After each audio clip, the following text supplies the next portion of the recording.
श्री गुरुदेव दत्त श्री स्वामी समर्थ. उद्या हनुमान जयंती. स्वामी भक्त हो. हनुमान जयंतीचे असे काही खास उपाय आहेत जे आता मी सांगणार आहे. ते अगदी लक्ष देऊन ऐका किंवा लिहून घ्या, किंवा हे रेकॉर्डिंग तुमच्या मनामध्ये शक्य होत नसेल तर तुम्ही या उपायांबद्दल तेवढं नोट डाऊन करून घ्या आणि व्हिडिओ अगदी शेवटपर्यंत ऐका, कारण मी जे उपाय इथे सांगणार आहे ते अतिशय महत्त्वाचे आहेत, अतिशय चांगले आहेत आणि त्या उपायाने नक्कीच फरक पडतो. आणि त्याचमुळे हे सगळे उपाय हनुमान जयंतीच्या दिवशीच करायचे असून त्या दिवसाला खूप महत्त्व आहे. हनुमानजींची पूजा केल्यामुळे फक्त शारीरिक नाही तर मानसिक आणि आध्यात्मिक शांतीसुद्धा मिळते. त्यांच्या पूजेने, भक्तीने संकट नष्ट तर होतातच, परंतु व्यक्तीला सुख, समृद्धी आणि यशसुद्धा मिळते. या दिवशी जर हनुमान चालिसाचं पठण केलं तर अत्यंत शुभ मानलं जातं. आणि शनी आणि मंगळ दोष ज्यांना आहे तर त्यांना यापासून मुक्ती मिळवायची असेल तर हनुमान जयंतीच्या दिवशी हनुमानजींची पूजा तर करायचीच. त्यामुळे सगळे मंगळ दोष मुक्त होतो आपण त्यापासून. तसंच जर शनिवारी हा सण आला तर फारच याचं महत्त्व असतं. परंतु आता उद्याचा दिवस म्हणजे गुरुवारच्या दिवशी हनुमान जयंती, हे सुद्धा खूप भाग्याचं लक्षण आहे.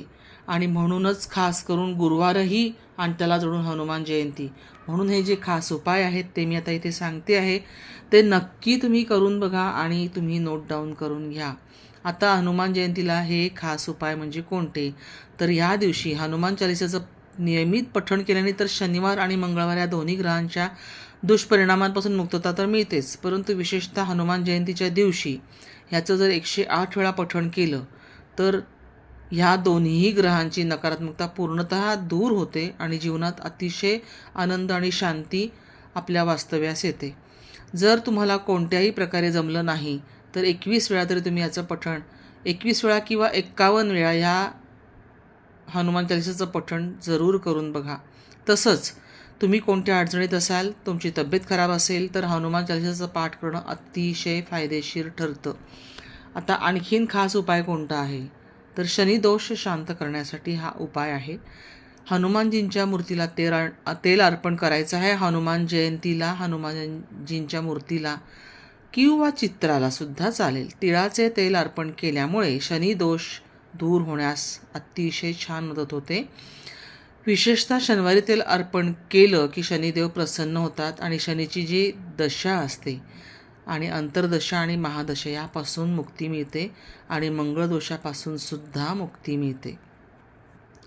तर मंगळ दोषापासून मुक्ती मिळण्यासाठी सुद्धा या गोष्टी हनुमानजींना अर्पण करा. या दिवशी म्हणजेच हनुमान जयंतीच्या दिवशी हनुमानजींच्या पूजेमध्ये 5 गोष्टी अर्पण करायच्या आहेत. त्याच्याने विशेष फायदा होतो. ते म्हणजे लाल तीळ, गूळ, हरभरा, लवंग, सिंदूर. लाल तीळ, गूळ, हरभरा, लवंग आणि सिंदूर ह्या 5 वस्तू हनुमानजींच्या पूजेमध्ये ठेवा. मंगळ दोषापासून पूर्ण मुक्ती मिळेल. तसंच तुमचं जे जीवन आहे समृद्धी आणि आनंदाने भरून जाईल. तसंच पुढचा उपाय हा आहे की मध आणि चांदीची अंगठी. हनुमान जयंतीला केला जाणारा हा एक अतिशय शक्तिशाली उपाय मानला जातो. हनुमानजींना मध आणि चांदीची अंगठी जर अर्पण केली तर शनी आणि मंगळाच्या दुष्परिणामांपासून मुक्ती मिळते. मधाचे नैसर्गिक गुणधर्म म्हणजे शनी ग्रहाच्या नकारात्मक प्रभावांना शून्य करतं. तसंच चांदी शांती आणि संतुलनाचे प्रतीक आहे, जे मंगळ दोष शांत करतं. त्याच्या पुढचा उपाय म्हणजे केशर आणि लवंग. आता हनुमान जयंतीच्या दिवशी केशराचे काही देठ आणि 5 लवंगांचे मिश्रण बनवा. ते हनुमानजींच्या चरणी अर्पण करा. हनुमानजीच्या मंदिरात हे मिश्रण अर्पण करत असताना ओम रामदूताय नमः असा जप करत ते अर्पण करा. यामुळे शनी आणि मंगळ दोन्हीही ग्रहांच्या दुष्परिणामापासून मुक्ती तर मिळतेच आणि समृद्धीचा मार्गसुद्धा मोकळा होतो. पुढचा उपाय आहे, एका प्लेटमध्ये तीळ तेल घ्यायचं आणि कुंकू ह्याचं मिश्रण तयार करायचं. हे मिश्रण हनुमानजींच्या चरणावर ओतायचं किंवा लावायचं. मात्र ते लावताना ओम ह्रीम हनुमते नमः ह्याचा 108 वेळा जप करायचं. मी पुन्हा सांगते, ओम ह्रीम हनुमते नमः ह्याचा जप 108 वेळा करायचा. त्यानंतर हनुमानजींच्या मूर्तीवर चमकदार सिंदूरचा जो टिळक असतो तो लावायचा. ह्या उपायाने सुद्धा शनी आणि मंगळदोष ह्या ग्रहांपासून मुक्ती मिळते आणि इतर ग्रहांचेही अनुकूल असे परिणाम होतात. हनुमानजींची सेवा करण्याने किती बळ मिळते, किती ताकद येते हे वेगळं सांगण्याची अजिबात गरज नाही. ही सेवा करत असताना मनोभावे हनुमानजींच्या चरणाशी बसून आपण भीमरूपी स्तोत्रसुद्धा म्हणायचं आहे. शक्य झाल्यास दर शनिवारी हनुमानजींच्या मंदिरात गेलात आणि तिथे तिळाचं तेल जर अर्पण केलं तर अतिशय फायदा होतो. त्यामुळे आत्ता सांगितलेल्या ह्या सगळ्या उपायांपासून तुम्हाला 100% फायदा होईल.